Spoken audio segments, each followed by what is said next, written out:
گوادر سے رپورٹ کر رہے ہیں ہمارے بیورو چیف سلیمان ہاشم۔ گوادر میں پاک بحریہ کی جانب سے شفا جاں ہسپتال کا قیام ایک بہترین قدم ہے۔ گوادر میں پاک بحریہ کی جانب سے انسانی خدمت کی ایک نئی مثال قائم کر دی گئی۔ وائس ایڈمرل فیصل امین کمانڈر کوسٹ نے جدید ترین طبی سہولیات سے لیس شفا جاں ہسپتال کا باقاعدہ افتتاح کر دیا۔ مفت ادویات، ہسپتال آنے والے تمام مریضوں کو ادویات مفت فراہم کی جائیں گی۔ جدید او پی ڈیز، آئی، میڈیکل، ڈینٹل اور فیملی میڈیسن کی سہولیات۔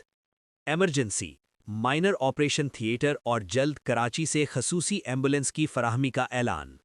عزم، یہ منصوبہ بلوچستان اور بالخصوص گوادر کے عوام کی فلاح و بہبود کے لیے پاک بحریہ کے پختہ عزم کا عکاس ہے۔